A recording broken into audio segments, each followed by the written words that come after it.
ایک شخص مجھ سے ملنا چاہ رہے تھے، مسجد نبوی شریف میں حاضر تھا، تو وہ ایک دفعہ آئے گزر گئے، میں قرآن شریف پڑھ رہا تھا، پھر آئے تو گزر گئے قرآن شریف، تیسری دفعہ پھر آئے تو کہنے لگے آپ نے کتنا کو پڑھنا ہے؟ میں نے ان سے کہا کہ مہربانی کرو مجھے دعا دو کہ اللہ مجھے پڑھتا ہی رکھے۔ آپ نے یہ کیا لفظ ادا کر لیے کہ کتنا کو پڑھنا ہے؟ خدا کے بندو، یہاں کام کیا ہے؟ اگر تلاوت بھی نہیں کرنی تو کرنا کیا ہے وہاں؟ میں اکثر کہتا ہوں کہ چونکہ ہم تو مسیتڑ ہیں، ہمارا تو مزاج ہے مسجدوں میں رہنے کا، چونکہ عام لوگوں کا مزاج نہیں ہوتا تو وہاں بھی بازاروں کو ٹائم زیادہ دیتے ہیں، خریداری میں وقت زیادہ لگاتے ہیں۔ اگر ہماری طبیعت مسجد میں بیٹھنے کی ہو، قرآن پاک پڑھنے کی ہو تو بڑا ذوق بن جائے۔ امام اعظم ابو حنیفہ، امام اعظم رمضان شریف کے اندر 61 قرآن مجید پڑھا کرتے تھے۔ کتنے؟ 60 اور 1 61۔ ایک قرآن شریف دن میں پڑھتے، ایک رات کو پڑھتے، پورے دن میں قرآن مجید ختم کرتے، ایک رات کو۔ اور آپ فرماتے ہیں 61واں قرآن مجید وہ تھا جو میں تراویحوں میں سنا کرتا تھا۔ 61 قرآن پاک آپ ہر رمضان میں پڑھا کرتے تھے۔ میری آپ سے گزارش ہے، ایک سپارہ مسجد میں پڑھے رمضان میں، ایک سپارہ گھر میں پڑھے۔ مسجد میں پڑھیں گے تو مسجد کا حق ادا ہوگا، اور گھر میں قرآن پاک کھول کے بیٹھیں گے تو بچے بھی آ کے پاس بیٹھ جائیں گے، چھوٹے چھوٹے بچے۔ یہ کبھی تجربہ کرنا، یہ بخشش کا ذریعہ ہے۔ جب آپ بچوں کی ماں سویرے سویرے بڑا اچھا دوپٹہ لے کے اور مصلی بچھا کے اور قرآن مجید کی ریل رکھ کے اور پھر اس کو خوشبو لگا کے جب کھولتی ہے نا، تو اس کی جو 2-2.5 سال کی بچی ہوتی ہے وہ بھی کہیں سے دوپٹہ ڈھونڈنے لگ جاتی ہے، وہ بھی دوپٹہ لے کے آتی ہے اور دائیں بیٹھتی ہے۔ اس کا جو 4 سال کا بچہ ہوتا ہے نا، اگر ابا بیٹھا ہے اور 4 سال کا بچہ بھی کہیں سے ٹوپی ڈھونڈ کے لاتا ہے، اسے پڑھنا نہیں آتا، لیکن وہ بھی آ کے نا سپارہ لے کے بیٹھ جاتا ہے۔ میں نے دیکھا ہے بچے تھوڑا تھوڑا ہلنے لگتے ہیں۔ قسم اللہ کی عزت کی، مجھے ایسے لگتا ہے کہ جب بیٹیوں کے بیچ ماں بیٹھ کے قرآن پڑھتی ہے اور جب بیٹوں کے بیچ باپ بیٹھ کے قرآن پڑھتا ہے تو مجھے لگتا ہے خدا کے فرشتے بھی آسمان کے دروازے کھول کھول کے دیکھتے ہیں، کھول کھول کے دروازے دیکھتے ہیں کہ یہ کس طرح کا رنگ ہے کہ چھوٹا سا بچہ، توتلی زبان۔ مجھے وہ حدیث پڑھ لینے دو جو امام جلال الدین سیوطی نے روایت لکھی ہے۔ فرمایا حضرت عیسیٰ علیہ السلام میں قبر کے پاس سے گزرے تو عذاب ہو رہا تھا، چند گھنٹوں کے بعد گزرے تو وہیں رحمتوں کا نزول ہو رہا تھا۔ حضرت عیسیٰ عرض کرنے لگے مولا میری مجال نہیں میں پوچھوں، چند گھنٹے پہلے یہاں عذاب تھا، اب یہیں کرم ہو رہا ہے، اللہ اب اس نے کوئی نیک عمل کیا تو ہے نہیں، قبر میں تو عمل ختم ہو جاتا ہے، اتنا کرم کیسے؟ تو رب کریم نے فرمایا موسیٰ بندہ بڑا گناہگار تھا، پاپی تھا، سزا کا حقدار تھا، پر جب انتقال اس کا ہوا تو بیوی اس سے پہلے حاملہ تھی، اس کے انتقال کے 2-4 مہینے بعد بچہ پیدا ہوا، پھر اس بیوی نے بچہ پالا، آج 4.5 سال کا بچہ مکتب گیا ہے، استاد نے بسم اللہ شریف پڑھائی ہے، اس کے بچے نے توتلی زبان پہ کہا بسم اللہ الرحمن الرحیم، تو مجھے حیا آئی ہے کہ اس بیچارے کو بھی لفظ نہیں ادا کرنے آتے، زمین پر بیٹھ کر یہ توتلی زبان سے مجھے رحمان اور رحیم کہے اور میں اس کے باپ کو سزا دوں۔ بس بچے نے ایک دفعہ بسم اللہ پڑھی ہے، میں نے باپ کے سارے گناہ معاف فرما دیے۔ مہربانی کرو، ایک سپارہ گھر میں، ایک سپارہ مسجد میں، یہ ضرور آپ نے روٹین بنانی ہے۔ مسجد میں پڑھیں گے تو مسجد کا حق ادا ہوگا، گھر میں پڑھیں گے تو بچے بھی پڑھیں گے۔ اور تیسرا سپارہ وہ ہے جو آپ نے تراویح میں سننا ہے۔ تو کتنے سپارے ہو گئے ایک دن میں؟ 3۔ تو رمضان میں کل کتنے ہو گئے؟ 3 قرآن پاک۔ کتنے قرآن پاک جی؟ 3 قرآن مجید، ایک سپارہ دن میں، ایک رات میں، تو آپ کا 10 دن کے اندر انشاءاللہ قرآن پاک ختم ہو جائے گا۔ کریں گے انشاءاللہ تعالی؟ یہ ذہن بنائیں، یہ ذوق پیدا کریں، اور قرآن پاک کا ایک حرف پڑھے تو اللہ 10 نیکیاں دیتا ہے، اور رمضان شریف میں 70 گنا بڑھ جاتی ہیں۔ تو اب ذرا ضرب دے لو بات کہاں جائے گی۔ تو رمضان المبارک میں قرآن پاک سے میں نے کہا کوئی اخبار نہ دیکھو، کچھ نہ دیکھو، سارا دن بس قرآن پاک دیکھو، سارا دن قرآن مجید پڑھیں، قرآن پاک سے دل لگائیں۔ حضرت عبداللہ ابن مسعود رضی اللہ تعالیٰ عنہ فرماتے ہیں نبی پاک صلی اللہ علیہ وسلم نے مجھے بلا کے کہا مجھے قرآن پاک تو سنا۔ میں نے کہا یا رسول اللہ آپ پہ نازل ہوا میں آپ کو سناؤں؟ تو فرمایا میرا دل کر رہا ہے میں تجھ سے سنوں۔ حضور کو زیادہ آتا تھا نا، تو کبھی کبھی آپ سمجھ لیں کہ آپ کو زیادہ آتا ہے لیکن پھر بھی سامنے والے، میں اکثر کہتا ہوں مدرسے کے طلباء سے، میں کہتا ہوں آپ قاری اور حافظ تو ہو گئے ہو پر کبھی کسی اور سے بھی سنا کرو، کہا کرو سناؤ یار 2 آیتیں دل کر رہا ہے۔ حضرت ابی بن کعب رضی اللہ تعالیٰ عنہ کہتے ہیں نبی پاک تشریف لائے تو مجھے کہنے لگے ابی ادھر آ میں تجھے قرآن پاک سناؤں. میں نے کہا یا رسول اللہ مجھے فرمایا مجھے اللہ نے حکم دیا ہے کہ میں تمہیں سناؤں. حضرت ابی رو کے کہنے لگے یا رسول اللہ رب کریم نے میرا نام لیا ہے. میں کہاں وہ کہاں؟ فرمایا ہاں تیرا نام لیا ہے. رونے لگے کہنے لگے حضور پھر تو میں بڑا خوش نصیب ہوں, سنائیے میں سنتا ہوں. تو حضور سننا بھی حضور کی سنت ہے, سنانا بھی نبی پاک کی سنت ہے. قرآن مجید کو سنیں. اور پھر یار دو کی بات ہے نا کہ پاسپورٹ کے دفتر تو میں 2.5 گھنٹے کھڑا رہوں, شناختی کارڈ کے لیے میں 1.25 گھنٹہ کھڑا رہوں, اور میں پہلی دفعہ سعودی عرب جاؤں تو امیگریشن کے لیے 2.5 گھنٹے بھی مجھے لائن میں لگنا پڑے تو میں لگا رہوں. دنیا داری کے لیے تو میں اتنا کھڑا رہوں اور تراویح کے لیے مجھے 1 گھنٹہ نہ کھڑا ہوا جائے اور میں بہانے کرتا پھروں. تو پھر یاد رکھو وہ حضرت سیدہ اسما کا کرتی تھی, نبی پاک نے مجھے کہا تھا اسما اللہ کے راستے میں گن گن کے نہ دینا ورنہ وہ بھی تجھے گن گن کے دے گا. جب ہم رب کریم کو وقت اس طرح دیتے ہیں کہ دنیا داری کے لیے تو ساری ہمارے پاس ہمتیں موجود ہیں, اور تراویح کا وقت آیا تو بہانے ڈھونڈنے لگ گیا. تراویح کا وقت آیا تو وہ جو ہے اس نے شروع کر دی بات کہ جناب میرے فلان جگہ تکلیف ہے اور مجھے بلڈ پریشر ہو جاتا ہے تو پسینہ بڑا آتا ہے. تو اب تو آسانیاں ہی بڑی ہیں.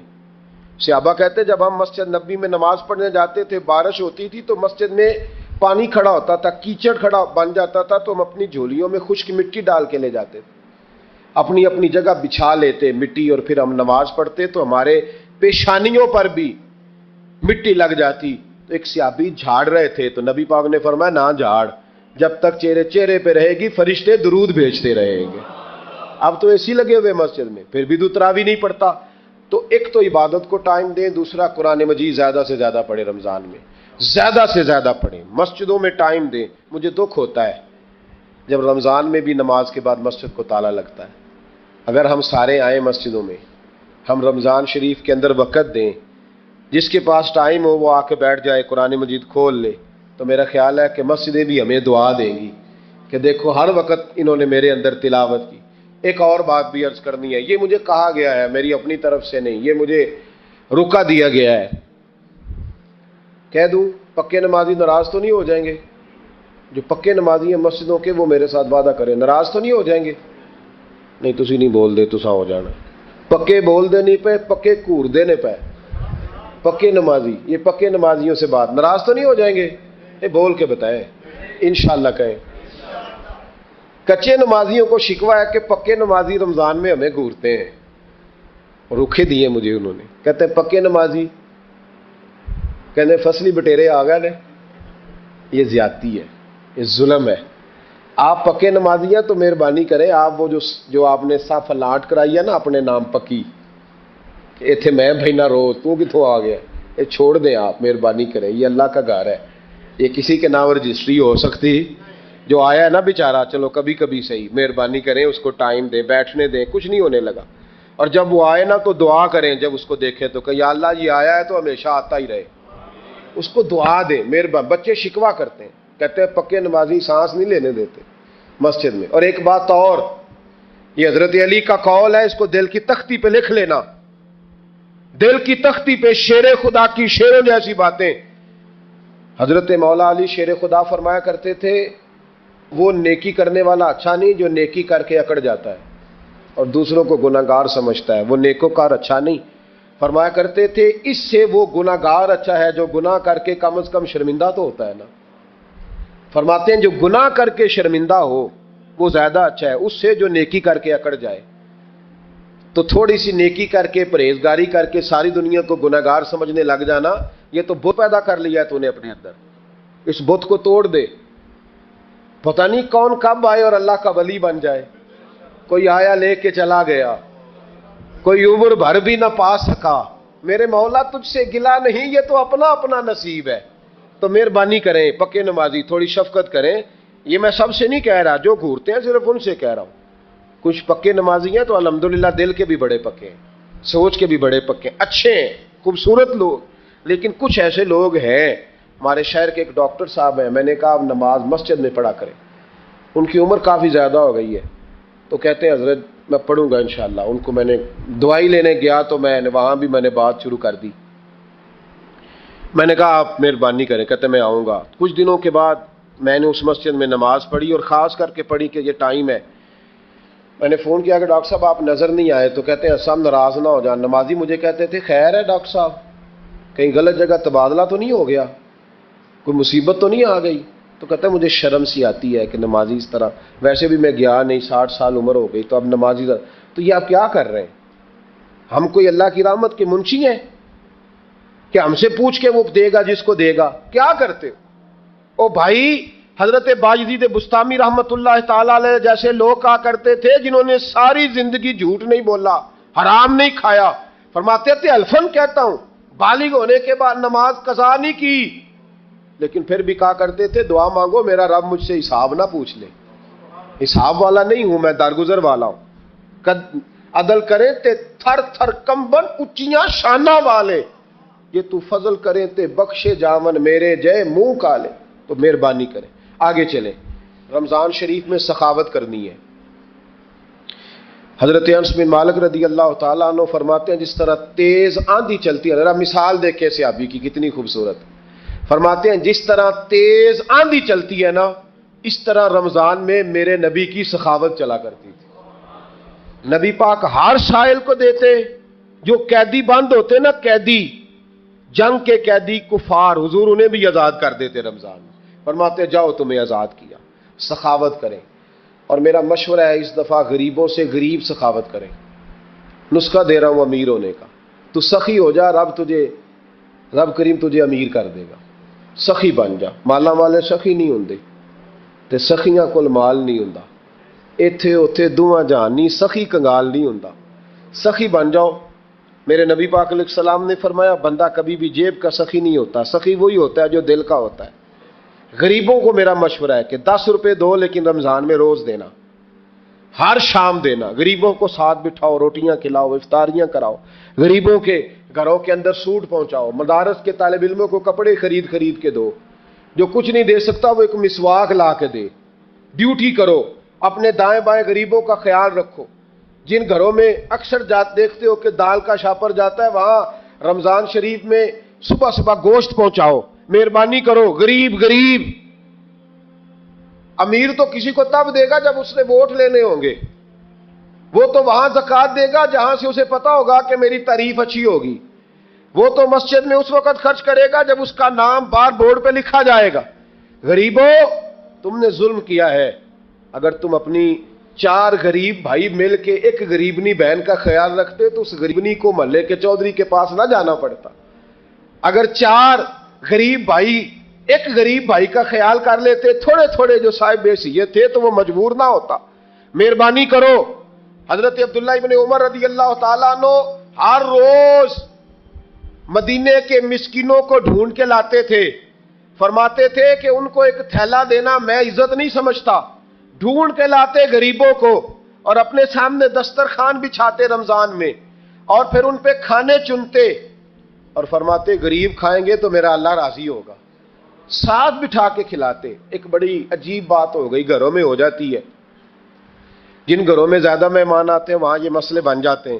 ایک دن زوجہ کہنے لگی کھانا آپ کا یہ آج مہمان کو نہ لائیے گا، کہہ دیتی ہیں نا بیویاں کبھی کبھی، یہ نافرمانی نہیں۔ اگر آپ کو کھڑا کیا جائے نا رمضان میں روزہ رکھ کے باورچی خانے تو لگ پتا جائے، اس کو نافرمانی نہ سمجھے، بیوی نے پکا کے نہیں دیا جی۔ تو حضرت عبداللہ ابن عمر کی زوجہ کہنے لگی آپ کا کھانا ہے، مہمانوں کا کوئی نہیں۔ تو حضرت عبداللہ ابن عمر کہنے لگے اللہ تجھے جزا دے، تو روز پکا کے دیتی ہے، چل اس طرح کر مجھے سرکہ اور کھجور دے دے، روٹی میرے مہمان کو دے دے۔ آپ کی زوجہ رو پڑی، کہنے لگی اگر آپ افطاری والوں کا اتنا خیال کرتے ہیں تو میں نہ کروں، مجھے 10-20 منٹ کا ٹائم دے، میں اپنے اوپر وزن بوجھ ڈالوں گی، میں تھوڑی مشقت میں پڑوں گی، لیکن مہمانوں کے لیے افطاری کا ضرور بندوبست کروں گی۔ ہمارے ہاں تو افطاریاں بھی سیاسی ہیں، ووٹ اکٹھے کرنے کے لیے افطاریاں، اور ڈرو اللہ سے۔ کس کس نام پہ لوگ دنیا داری کریں گے؟